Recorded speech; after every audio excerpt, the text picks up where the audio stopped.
لله الحمد لله رب العالمين والصلاة والسلام على سيد الأنبياء والمرسلين. أما بعد أعوذ بالله من الشيطان الرجيم. بسم الله الرحمن الرحيم.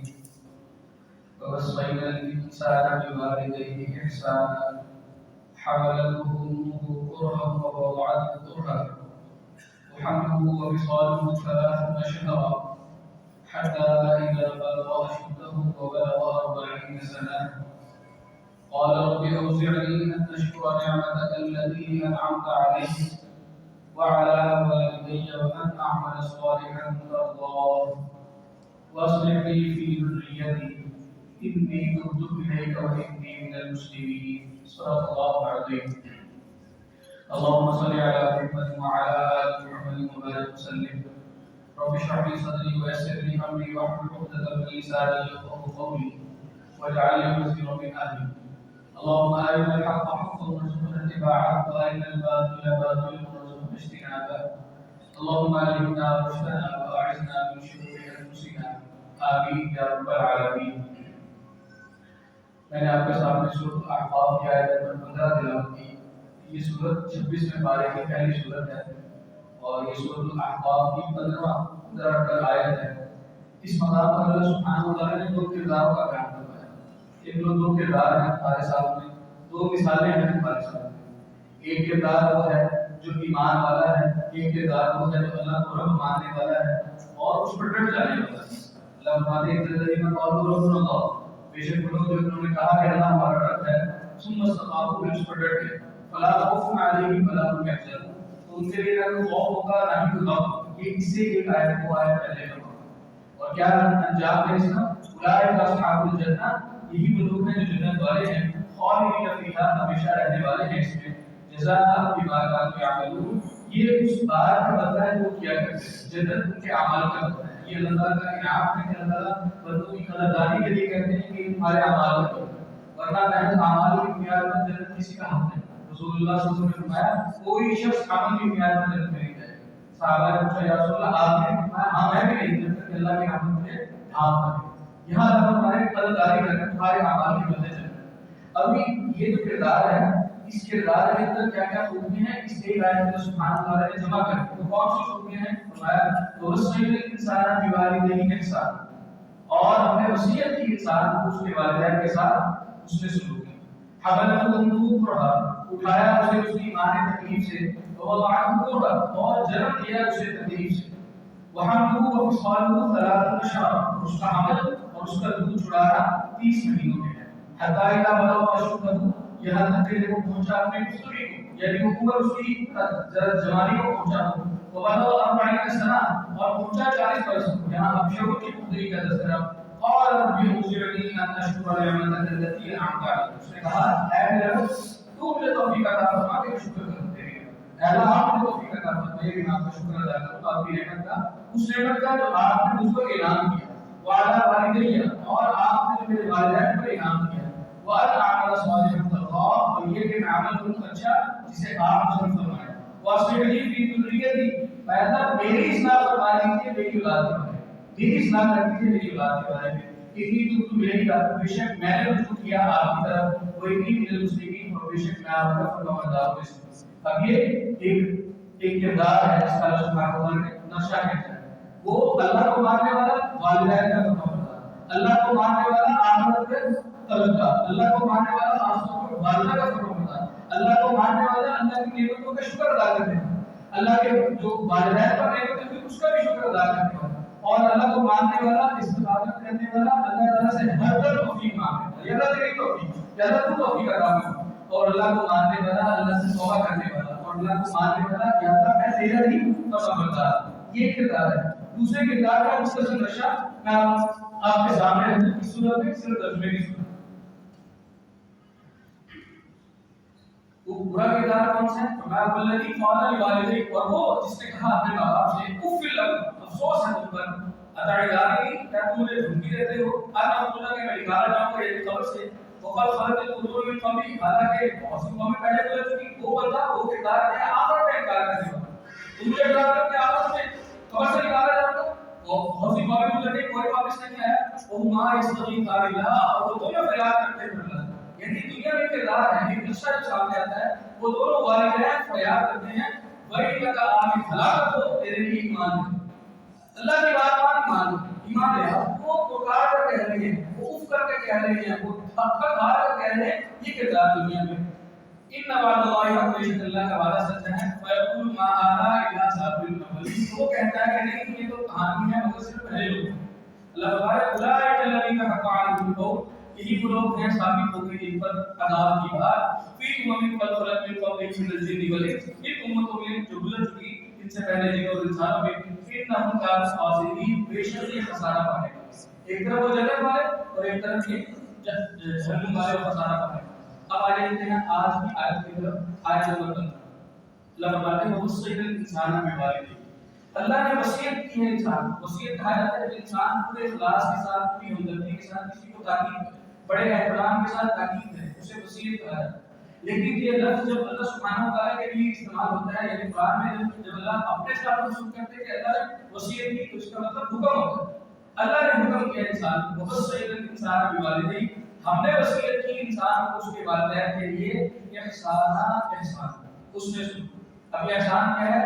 والدین کا پورا حق، یعنی ایک جگہ پر سورۃ بنی اسرائیل میں اللہ سبحانہ وتعالیٰ فرماتے ہیں وَقَضَىٰ رَبُّكَ أَلَّا تَعْبُدُوا إِلَّا إِيَّاهُ، اللہ نے یہ بات فائنل کر دی، اللہ نے یہ بات آخری بات بتا دی، اللہ نے فرض کر دی ایک اوپر بات، کیا بات کہ عبادت کو اللہ کے سوا کسی کی عبادت نہیں کرو۔ اب اللہ کا حکم کیا ہے؟ اللہ کی عبادت کیا ہے؟ اللہ کو ماننا، اللہ کی ماننا، اللہ کے رسول کو ماننا، اللہ کے رسول کی ماننا، یہ فائنل بات ہے، یہ بات طے کر کے تمہارے لیے کہ اللہ کے سوا کسی کی عبادت نہیں کرو، اور عبادت کا ایک مطلب یہ بھی بیان کیا جاتا ہے مکمل اطاعت، مکمل اطاعت اللہ کی جائے گی، اور عملی طور پر کس کی اطاعت کی جائے گی؟ رسول اللہ صلی اللہ علیہ وسلم کی اطاعت کی جائے گی۔ اللہ کا حکم ہے نماز پڑھو، لیکن نماز ہم کیسے پڑھتے ہیں؟ جیسے رسول اللہ صلی اللہ علیہ وسلم نے پڑھ کے دکھایا۔ اصل ہم عمل میں کس کی اطاعت کرتے ہیں؟ اللہ کے رسول کی اطاعت کرتے ہیں۔ عبادت کا ایک مطلب کلی اطاعت ہے محبت کے جذبے کے ساتھ، اسی پیراڈائم میں، اسی تناظر میں اللہ سبحانہ وتعالیٰ آگے فرماتے ہیں وَقَضَىٰ رَبُّكَ أَلَّا تَعْبُدُوا إِلَّا إِيَّاهُ وَبِالْوَالِدَيْنِ إِحْسَانًا، اور والدین کے ساتھ حسن سلوک، جس طرح اللہ کی عبادت فرض ہے تم پر، جس طرح اللہ کی عبادت کرنا تم پر اللہ کا حق ہے، اسی طرح والدین کے ساتھ حسن سلوک کرنا تم پر اللہ کا حق ہے۔ والدین کے ساتھ حسن سلوک کرنا ان کا ایک واحد حق ہے تم پر۔ یعنی جب ہم بات کرتے ہیں کہ والدین کے ساتھ کیا کرنا ہے، ایک لفظ ہمیں قرآن پاک میں حسن سلوک، حسن سلوک، احسان، اور احسان کا ایک مطلب تو ہم نے ایک وقت میں پڑھا تھا ان اللہ یأمر بالعدل والاحسان، اللہ کا حکم دیتا ہے کس کا؟ عدل کا، احسان کا، اور احسان کیا ہے؟ کسی کو اس کے حصے سے بڑھ کر دے دے۔ عدل کیا ہے؟ جو اس کا حق بنتا ہے اس کو دے دیا جائے، یہ عدل ہے۔ اور احسان کیا ہے؟ جو اس کا حق بنتا ہے اس سے بڑھ کر اس کو دیا جائے۔ اور ایک بات علماء نے یہ بھی کیا ہے، احسان کا مطلب یہ ہے کہ تم کسی کے ساتھ وہ نیکی کرو جس کا دنیا میں تمہیں کوئی مطلب مقصود نہ ہو، دنیا میں کوئی اجر مقصود نہ ہو۔ میں نے آپ کے ساتھ نیکی کی، اب میں سمجھوں آپ بھی میرے ساتھ نیکی کریں، یہ احسان نہیں ہے۔ احسان وہ ہے کہ میں آپ کے ساتھ نیکی کروں اور میں کہوں اس کا اجر اللہ سے دنیا میں بھی مانگتا ہوں۔ تو والدین کے ساتھ احسان کرو کہ یعنی جو کچھ تم یہاں ان کے لیے کر رہے ہو اس کا بدلہ تمہیں آخرت میں ملے گا، آخرت میں ملے گا۔ اور یہ جو ایک لفظ ہے احسان، اس میں پوری جو ہے والدین جو ان کے ساتھ ایک رویہ ہے وہ سارے کے ساتھ پھر اللہ فرما رہے ہیں۔ اور یہ احسان کیا ہے؟ اسی آیت میں سورۃ بنی اسرائیل میں اللہ سبحانہ وتعالیٰ فرماتے ہیں کہ جب ان میں سے کسی ایک کو یا دونوں کو تم برا پاؤ تو اف تک نہ کرو، یعنی یہ الفاظ ہے اف تک نہ کرو۔ ایک ہے ہمارا اردو کا اف، ہمارا اٹھنا کسی لگ جائے گا کسی میز کے ساتھ، کسی کرسی کے ساتھ ہمارے زبان سے نکلتا ہے اف، یہ تکلیف والا اف۔ جو عربی کا اف ہے یہ اور ہے، یہ اف جو ہے یہ الفاظ ہے عربی کے اف کا، یعنی کہ اردو کی ترجمانی ہوگی تو یہ کہا جائے گا بم، یعنی کہ والدین جب بوڑھے ہو جاتے ہیں، والدین جب کمزور ہو جاتے ہیں، والدین کا جو شعور جو ہے وہ کم ہو جاتا ہے، تو بندہ حق پر ہوتا ہے، بندہ بالکل سچ پر ہوتا ہے، دلیل اس کے پاس پوری ہوتی ہے، اور یہ بھی کنفرم ہوتا ہے کہ والد کیا ہے غلطی پر ہے، والدہ کیا ہے غلطی پر ہے۔ ایسے معاملے میں اللہ سبحانہ وتعالیٰ فرما رہے ہیں کہ وہ غلطی پر ہو، تم حق پر ہو، تمہارے پاس دلائل بھی پورے ہوں۔ عام طور پر ایسا معاملہ ہوتا بھی اور انسان آخر کیا کرتا ہے، بندہ چھوڑ دے گی اس بات، اور یہ چھوڑے دے میری جان، یہ الفاظ بھی تم نے لگا کر وہ غلطی پر ہیں، پھر بھی تم نے ان کے ساتھ اس میں سلوک کا معاملہ، پھر بھی تمہاری زبان سے یہ نہیں نکل رہے، آپ کو سمجھ نہیں آ رہی بات، آپ میری بات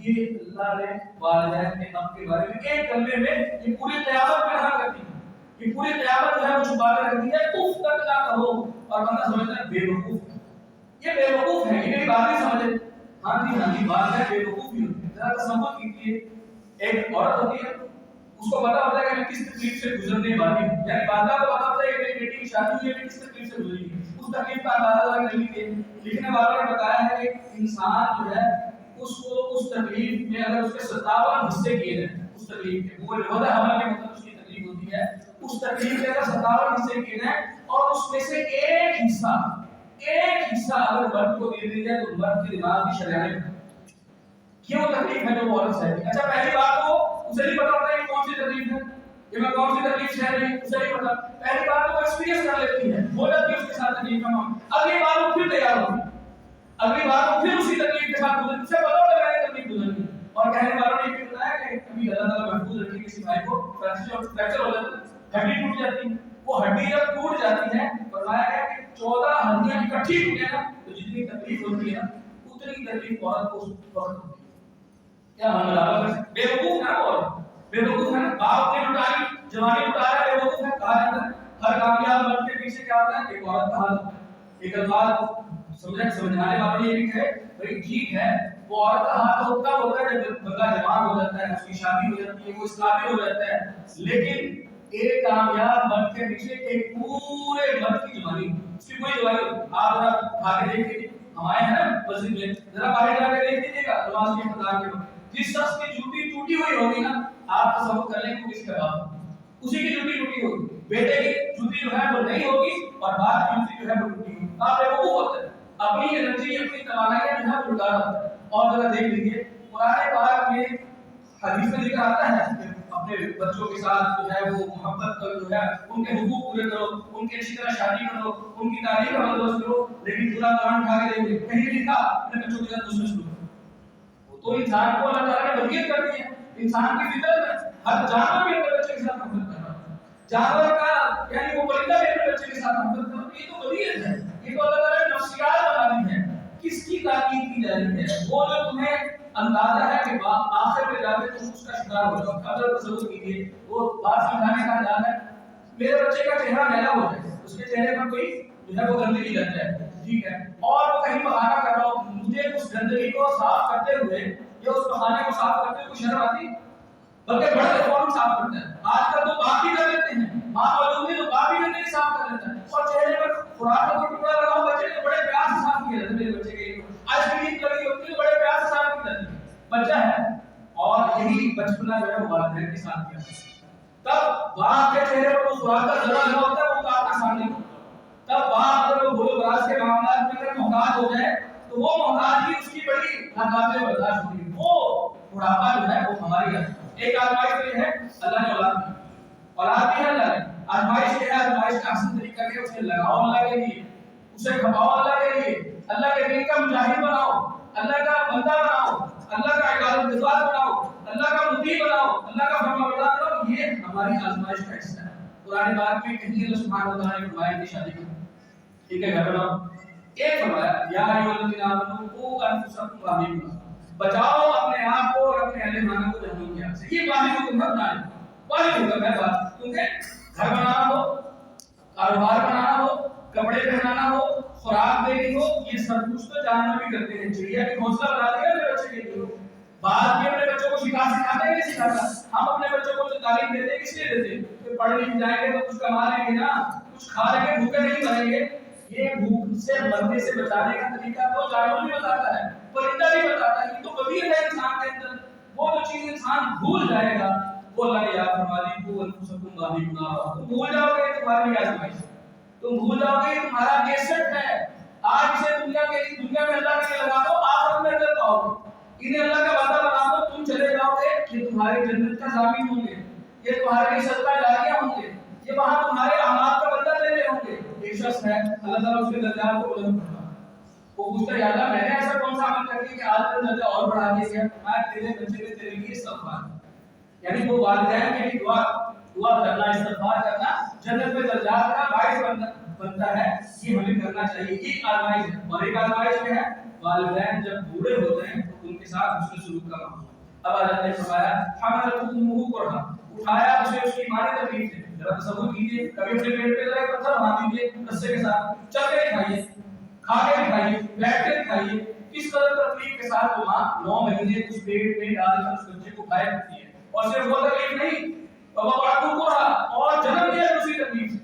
وہ جو تکلیف ہوتی ہے جنم دینے والی وہ اس 9 مہینے کی تکلیف سے زیادہ، اور اس 9 مہینے کی تکلیف سے بھی زیادہ وہ ایک ہفتہ جب جنم دینے کے بعد وہ ایک کروٹ پہ لیٹی ہوئی اور اسے پتا ہے کہ اسی کروٹ پہ وہ ننھی سی جان جو ہے وہ لیٹی ہوئی، ہلکی سی اس کے اوپر زور دے دوں گی تو ختم۔ وہ اتنی سی یعنی جان وہ اس کی حفاظت کے لیے کروٹ پہ آہستہ لیتی، باوجود اتنی مشقت کے اتنی تکلیف کے، وہ تکلیف کے باوجود بھی اس کی خوراک کا اس کی صفائی کا اہتمام کر رہی تھی۔ وہ ایک ہفتہ ایک طرف ہے اور پورے 9 مہینے کی مشقت ایک طرف ہے۔ فرمایا وَوَضَعْتُ كُرْهًا، اور جنم دیا اسے تکلیف۔ اس لیے رسول اللہ صلی اللہ علیہ وسلم نے فرمایا تھا کہ باپ کو والد پر حسن سلوک کے اعتبار سے 3 درجہ فوقی ہے۔ کسی صحابی نے پوچھا یا رسول اللہ میری حسن سلوک کا، میری خدمت کا سب سے زیادہ مستحق کون؟ ایک ہے اطاعت محبت کا، اطاعت اور محبت کے سب سے زیادہ حقدار کون ہے؟ اللہ سبحانہ و تعالیٰ۔ اپنی زندگی میں رسول اللہ صلی اللہ علیہ وسلم خدمت اچھا حسن سلوک کا آپ نے فرمایا تیری ماں۔ پھر انہوں نے پوچھا یا رسول اللہ اس کے بعد کون؟ فرمایا تیری ماں۔ پھر اس کے بعد پوچھا یا رسول اللہ اس کے بعد کون؟ فرمایا تیری ماں۔ 3 درجے فوقی، کیوں؟ پیٹ میں پالا ایک مشقت، وضع عمل کیا دوسری مشقت، اور 2 سال تک دودھ پلایا، اپنی بہترین خوراک اس کو دی، اپنی ہڈیوں کا گودا جو ہے اس کو بھلا کر وہ دودھ بنا اور وہ اس کو پلایا۔ یہ 2 سال تک پروان چڑھا، 3 درجے مشقت والد سے زیادہ۔ اور والدہ یہ بھی نہیں کرتی 9 مہینے کے بعد وضع عمل کے بعد کہہ دے یہ پکڑو یہ اپنا بچہ، پھر بھی 2 مہینے تک اس کو سنبھال کرتی ہے۔ 3 درجے فوقی۔ اور فرمایا وحملہ وفصالہ، اور اس کا حمل اس کو چھڑانا ہے 20 مہینوں حتی اذا بلغ اشدہ، یہاں تک کہ وہ پہنچا اپنی پختگی کو، یعنی وہ جسم مضبوط ہوا۔ ایک ہے کہ بالغ ہونا کو 13 سال کے بچے بچے ہو جاتے ہیں، یا 18 سال کے اوپر انسان کا جسم جو ہے وہ پختہ ہو جاتا ہے، وہ بلغ 40 سنہ اور پہنچا 40 برس کو۔ یہ شعور کی پختگی کے اوپر، یہ شعور کی وہ پختگی جب انسان کو ہر وقت نظر آنا شروع ہو جاتا ہے، یہ شعور کی وہ پختگی جب اسے احساس ہونا شروع ہو جاتا ہے میں اپنے والدین کے ساتھ اس میں سلوک نہیں کرتا تھا، آج میرے والدین زندہ ہوں۔ 40 سال کی عمر کے بعد انسان کو احساس ہوتا ہے اب میرے والدین مجھ سے جدا ہیں۔ یہ کیفیت آتی 40 سال کی کہ وہ کہتا ہے اب میرے والدین مجھ سے جدا ہیں۔ ماں جیسی بھی ہے بیٹھی، باپ جیسا بھی ہے بیٹھا ہے، اس سے پہلے انسان کو کوئی ان سے اختلاف بھی ہو سکتا ہے، کوئی جو ہے وہ معاملہ بھی ہو سکتا ہے، لیکن 40 سال کی گزرنے کے بعد انسان کی کیفیت ہوتی ہے میرا والد مجھ سے جدا، میرا کل سرمایہ ہے میرے والدین ہیں۔ فرمایا اب وہ دعا کرتا ہے قال ربی اوزعنی، اس نے کہا اے میرے رب تو مجھے توفیق عطا فرما۔ یہ وضع کا لفظ عین اس کا مطلب ہے روکنا، تھامنا۔ قرآن پاک کیا ہے یوزعون، وہ جہنم والے روکے جائیں گے، روک لیے جائیں گے، انہیں روک لیے جائے گا حساب کتاب کو۔ اللہ فرما رہے وہ اللہ تعالیٰ یہ کہہ رہے کہ بندہ کہتا ہے اللہ تو مجھے توفیق عطا فرما، تو مجھے تھامے رکھ، تو مجھے روکے رکھ اس سے کہ اللہ کہ میں تیرا شکر ادا کروں، میں نافرمانی سے رکا رہوں، میں تیری جو ہے وہ تیری گناہ کے کاموں سے جو ہے وہ بچتا رہوں، اور یا اللہ فرما برداری پر قائم ہوں کہ اللہ اس معاملے میں اپنی فرما برداری کے رویے پر مجھے روکے رکھ۔ اور آگے فرمایا ان اشکر نعمتک التی انعمت علی، اے اللہ تو مجھے توفیق عطا فرما کہ میں تیرا شکر کروں اس نعمت کا جو تو نے مجھ پر۔ اور وہ نعمت کیسی ہے؟ بچے کے دل میں، میرے دل میں میرے والدین کی محبت کس نے ڈالی؟ اللہ نے۔ اور میرے والدین کے دل میں میری محبت کس نے ڈالی؟ اللہ نے۔ اصل کا امتحان جو ہے، اصل جو شکر ہے وہ اللہ کا ہے، اصل جو احسان ہم پر جو ہے وہ اللہ کا ہے۔ اور ذرا انسان یہ بھی تصور کریں میرا قد کتنا ہے 5 فٹ، اس قد میں میرے باپ کا قد شامل ہے۔ وہ ایک جگہ پر صحابی تذکرہ کرتا ہے کہ میرے بیٹے کا قد آج جو ہے وہ 6 فٹ 2 انچ ہو گیا۔ اس آگے والے نے اسے جواب دیا تیرا قد 6 فٹ 2 انچ ہو گیا تو تیرے قد میں تیرے باپ کا قد شامل ہے، اس کی ہڈیوں کا گودا جو ہے وہ تیرے ہڈیوں کے گودے میں شامل ہے، تیری ماں کا خون جو ہے وہ تیرے خون میں شامل ہے، یہ تجھے جو کچھ حاصل ہے وہ تیرے والدین کا دیا ہوا ہے۔ فرمایا وعلی والدیہ، اور میرے ماں باپ پر بھی اللہ نے احسان کیا اس پر مجھے شکر ادا کرنے کی توفیق عطا فرما۔ اور فرمایا وان اعمل صالحا ترضاه، اے اللہ یہ کہ مجھے توفیق عطا فرما کہ میں وہ عمل کروں جو تجھے پسند ہے۔ بہت سارے اعمال انسان اپنی ضرورت کو پورا کرنے کے لیے بہت سارے اعمال کرتا ہے، اپنے آپ کو ریلیکس کرنے کے لیے بہت سارے اعمال کرتا ہے، موج مستی کرنے کے لیے بہت سارے اعمال کرتا ہے۔ اللہ فرما رہے ہیں کہ اس عمل کی توفیق مانگتا ہے انسان اس عمل سے جس سے اللہ راضی ہو۔ عمل تو وہ بھی ہے جو دکھاوے کے ساتھ کیا جائے، تو دکھاوے کا عمل جو ہے دکھاوے کی نماز اللہ کے نبی نے فرمایا من صلی اللہ علیہ وسلم فقد اشرک، جس نے دکھاوے کی نماز پڑھی شرک ہے۔ ہر وہ عمل جس سے اللہ راضی ہو جائے اللہ سے اس کی توفیق مانگتا ہے. اور آگے فرمایا وَأَصْلِحْ لِي فِي ذُرِّيَّتِي، اور اللہ اصلاح فرما دے میرے لیے بھی دعا، میرے لیے اصلاح فرمایا، اسے میری ایسا میرا جو ہے وہ صدقہ جاریہ ہے، یعنی اسے میرے لیے اصلاح کا باعث. انسان سمجھتا ہے میرا بچہ جو ہے بڑا نہ بچہ بڑا نہ. علماء فرماتے ہیں تم اللہ کے فرما بردار بن جاؤ تمہارا بچہ تمہارا فرما بردار بن جائے. ایک صحابی کا واقعہ آتا ہے، وہ صحابی کا گھوڑا جو ہے وہ بکا قابو ہی نہیں آتا، صحابی کا گھوڑا قابو ہی نہیں آ رہا. اچھا ایسے انہوں نے 2-4 بار تو کوشش کی، جب نہیں قابو آیا تو فوراً مصلی پہ کھڑے ہو اور اللہ تعالیٰ سے دعا مانگنے لگے. اب کسی شخص کسی اور دوسرے صحابی نے کہا بھائی تمہیں اس کو قابو کرنا چاہیے تو تم لگے نماز پڑھنے.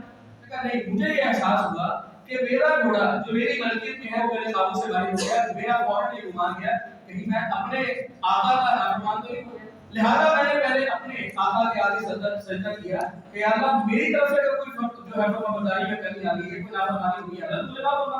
جب میں اللہ کی فرما برداری میں پورا ہو جاؤں گا تو اللہ تعالیٰ میری رعیت میں جو چیزیں ہیں اسے میری فرما برداری میں دے. وَأَصْلِحْ لِي فِي ذُرِّيَّتِي، اے اللہ اصلاح فرما دے میرے لیے میری اولاد کے بارے میں. انی تبت الیک، بے شک میں نے رجوع کیا ہے تیری طرف. وانی من المسلمین، اور بے شک میں فرما برداروں میں سے. ایمان والا ہے، ایمان والا ہے، استقامت والا ہے، اپنے والدین کا شکر ادا کرنے والا ہے. اس کے باوجود بھی اللہ سے کہہ فرمایا ہے یا اللہ تو مجھے توفیق دے کہ میں نے تیری طرف اللہ تیری طرف رخ کر سکوں. تو مجھے توفیق دے یا اللہ میں نے رخ تیری طرف کر دیا ہے. تو نے جو کہا وَقَضَىٰ رَبُّكَ أَلَّا تَعْبُدُوا إِلَّا إِيَّاهُ وَبِالْوَالِدَيْنِ إِحْسَانًا، یا اللہ تو نے کہا کہ میں نے تجھ پر فرض کر دیا ہے کہ میرے ساتھ کسی کی عبادت نہ کرنا اور والدین کے ساتھ سلوک کرنا. یا اللہ آج یہ میں نے جو ہے وہ اپنا رخ تبدیل کر دیا. اب ایک کرنے کا کام، یعنی ایک ہمارے کرنے کا کام ہے ہم اپنی اولادوں کو لگائیں گے. یعنی وہ ایک استاد نے بات سمجھائی کہ قیامت منظر کا قیامت کا منظر ہو اور اللہ سبحانہ وتعالی کے سامنے سب کھڑے ہو اور سب کھڑے ہو تو اللہ تعالیٰ مجھے میرے نام سے پکارے، بھائی عامر کو نام سے پکارے، بھائی عامر آ جاؤ. اب جب بندہ آئے اللہ کے سامنے تو اللہ اسے کہے اے عامر تو نے میری اس قدر فرما برداری کی، تو نے اس قدر اچھا میرے ساتھ کام کیا، دے پکڑ اپنے والدین کا ہاتھ لے جا جلدی. اللہ تعالیٰ ہم لوگوں کو شامل کرے. ہر بندے کا کوئی نہ کوئی مقصد ہوتا ہے. کسی کا مقصد ہے 5 ملے کا گھر، 10 ملے کا گھر. ایک گاڑی چھوٹی ہے تو بڑی گاڑی لے. ایک ٹرک ایسے لگا ہوا ہے 2 ٹرک لگنا چاہیے. اب کہاں کا گھر ہونا چاہیے؟ یہ اتنے لاکھ کا کاروبار ہے، کروڑوں کا کاروبار ہونا چاہیے. ہر بندے کا کوئی نہ کوئی مقصد ہے. میرا مقصد کیا ہونا چاہیے؟ میرا مقصد کیا ہونا چاہیے؟ ہمارے استاد بتاتے ہیں کہ ایک ساتھی نے بتایا کہ میرے زندگی کا مقصد یہ ہے کہ قیامت والے دن اللہ مجھے فرما دے فَادْخُلِي فِي عِبَادِي وَادْخُلِي جَنَّتِي، داخل ہو جا میرے بندوں میں اور داخل ہو جا جنت میں. اللہ تعالیٰ ہمیں ان لوگوں کو شامل فرمائے اور عمل کی توفیق عطا فرمائے. بارک اللہ لنا و لکم فی القرآن الکریم ونفعنا وإياکم بآیاتہ